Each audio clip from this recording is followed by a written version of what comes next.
Personal investigation, personal কোন কোন সমস্যার ক্ষেত্রে মানুষেরা সাধারণত আপনাদের কাছে এসে থাকে? পার্সোনাল ইনভেস্টিগেশন মনে করুন কোনো ব্যক্তি কোনো ব্যক্তিকে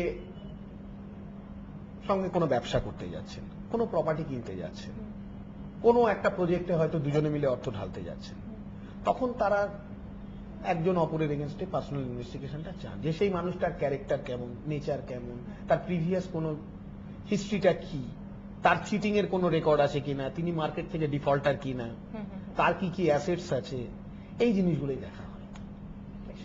আমরা আসছি আলোচনায়, তবে দর্শক রয়েছেন একজন আমাদের সঙ্গে এই মুহূর্তে। নমস্কার, কে রয়েছেন? হ্যালো হ্যালো হ্যালো, হ্যাঁ বলুন। হ্যাঁ বলতে চাইছিলাম যে আপনার নামটা যদি আগে বলেন। অতিথি আর্য সেনাকে প্রশ্ন করতে চাই হ্যাঁ যে বৃদ্ধ পিতামাতার ক্ষেত্রে হ্যাঁ সন্তানদের দ্বারা যে অবহেলা এবং তার জন্য তাদের যে মানসিক এবং আর্থিক অবহেলা বিশেষ করে যা কোর্টে সাধারণত প্রমাণ করা যায় না, সেক্ষেত্রে ডিটেকটিভরা কিভাবে সাহায্য করতে পারেন?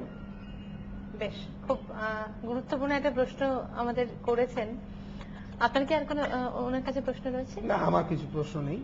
অনেক ধন্যবাদ, আপনি শুনতে থাকুন আমাদের অনুষ্ঠান। উনি হয়তো বললেন যে সেটা প্রমাণ করা যায় না, ওটা উনি ভাবছেন প্রমাণ করা যায় না। ওনাকে এটাই রিকোয়েস্ট করবো, যদি এরকম কোনো সমস্যা থাকে তাহলে উনি আমার সঙ্গে যোগাযোগ করুক, তারপর কি করে প্রমাণ করা যাবে না যাবে সে দায়িত্বটা আমি নেব। এক্ষেত্রে একটা প্রশ্ন আমি করতে চাইবো, যেহেতু এটা একদম পরিবারের মধ্যে সমস্যা, সেখানেও আপনাদের মানে প্রবেশ করতে হয়? অবশ্যই প্রবেশ করতে হয়। আপনি সাধারণত এই প্রি ম্যাট্রিমোনিয়ালের ক্ষেত্রেই বলুন বা পার্সোনাল এনকোয়ারি ক্ষেত্রেই বলুন, সেক্ষেত্রে যদি এরকম কোনো সমস্যা হয় সেখানে তো আমাদের পরিবারের ভেতরে এমনি ঢুকতে হচ্ছে, সেটা বন্ধু সেজেই হোক কি সেলসম্যান সেজেই হোক, কি যদি তার প্রি ম্যাট্রিমোনিয়ালের ক্ষেত্রে কোনো ব্যবসা থাকে তাহলে কাস্টমার হয়েই হোক, বিজনেস বা ফ্যামিলির ভেতরে অটোমেটিক্যালি আমাদের পৌঁছাতে হবে। না হলে তো আমি আপনার যার ইনকোয়ারি করছি তার ভেতরের তথ্যগুলো জানতে পারবো না। এই যে ইনভেস্টিগেশনটা মানে সেজে যাওয়া, এই কাজটা সাধারণত কারা করে থাকেন? সেটা আমাদের ফিল্ড অফিসাররা করেন।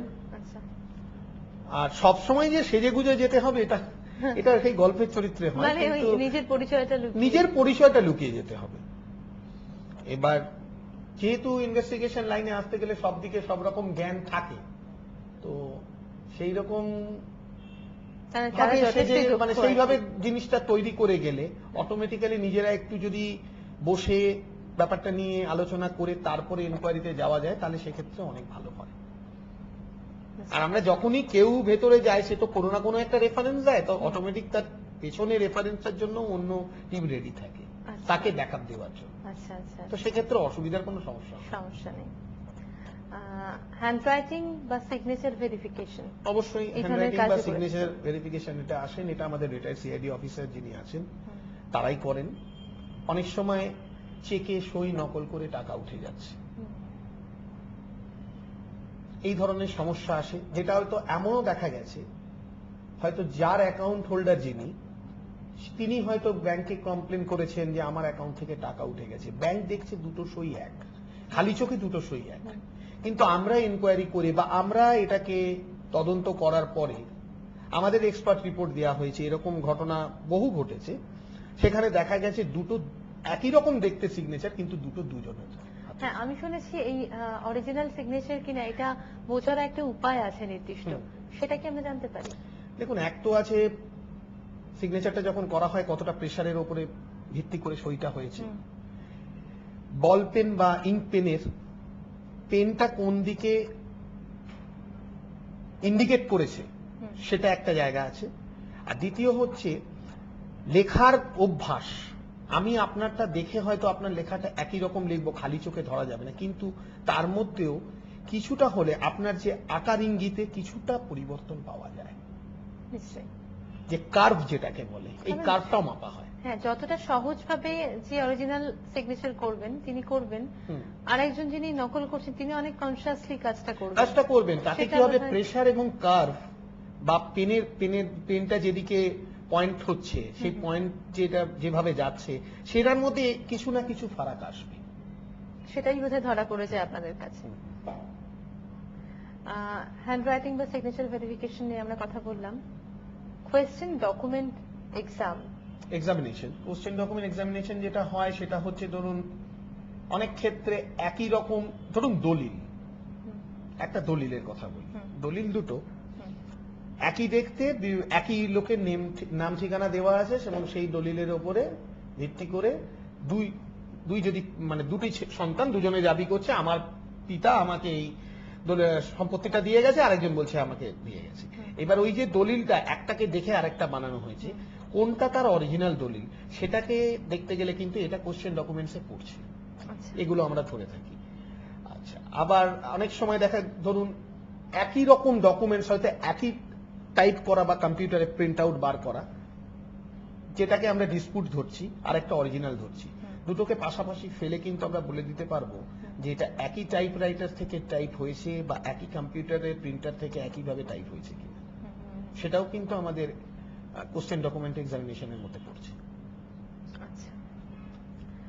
ফিঙ্গারপ্রিন্ট ভেরিফিকেশন, ফিঙ্গারপ্রিন্ট ভেরিফিকেশন অনেক ক্ষেত্রে চুরির ক্ষেত্রে বা হোমিসাইডাল কোনো জিনিস যদি হয় সেসব ক্ষেত্রে আমাদের ফিঙ্গারপ্রিন্ট ভেরিফাই আমরা করি, এগুলো আমাদের রিটায়ার্ড অফিসাররা করেন। ফিঙ্গারপ্রিন্ট আমরা তুলে আনি এবং সাসপেক্টেড যারা থাকেন তাদের ফিঙ্গারপ্রিন্টটা নিই, নেবার পরে দুটো ফিঙ্গারপ্রিন্ট পাশাপাশি ফেলে আমরা ভেরিফাই করি। ফিঙ্গারপ্রিন্টও অনেক সময় নকল করা হয় তো? দেখুন, আমার যতটা ধারণা আছে ফিঙ্গারপ্রিন্ট ওইভাবে নকল করা যায় না, কিন্তু এখনকার দিনে অনেক জায়গায় হচ্ছে, এগুলো বিদেশে অনেক সময় হচ্ছে যে আপনার ফিঙ্গারপ্রিন্টটাকে তুলে নিয়ে সেটার একটা তৈরি করে সেরকম ভাবে চেষ্টা, কিন্তু তাতেও ধরা পড়ে যায়। আপনি ম্যানিপুলেট যাই করুন না কেন সেটা এক্সপার্টের চোখে ধরা পড়ে। যখন এই ধরনের কেসগুলো আসছে তখন নিশ্চয়ই কোনো নির্দিষ্ট ব্যক্তির বিরুদ্ধে একটা অভিযোগ নিয়েই তারা আসেন। অনেক সময় নির্দিষ্ট ব্যক্তির বিরুদ্ধে অভিযোগ থাকে, অনেক সময় হয়তো আননোন সাবজেক্ট, তার কারণ হচ্ছে উনি জানেনই না কে করেছেন। কোনো একটা কোম্পানি মালিক এসে বললেন আমার কোম্পানি ক্যাশ থেকে প্রচুর টাকা চুরি হয়ে গেছে, তার কোম্পানিতে হয়তো মনে করুন 20-25 জন 30 জন এমপ্লয়, তাহলে উনি পার্টিকুলার কোনো পার্সনকে আইডেন্টিফাই করতে পারছেন। আমাদের ওই 25 জন 30 জনের মধ্যে থেকে কে ভিকটিম তাকে পয়েন্ট আউট করা, এটা একটু শক্ত হয়। আর যদি উনি বলেন যে আমার এই ব্যক্তি আর এই ব্যক্তি মোটামুটি ধরুন দুজন ব্যক্তির ওপরে ডাউট আছে, তাহলে আমরা সেই দুজন ব্যক্তিকে ভেরিফাই করে তার ইনভেস্টিগেশন করে যদি তাদের কারোর সঙ্গে যোগাযোগ পাই তাহলে সেটা আমরা ইন্ডিকেট করি। যদি যোগাযোগ না পাওয়া যায় তাহলে আমরা বলি যে এই দুজনের মধ্যে কেউ ভিকটিম।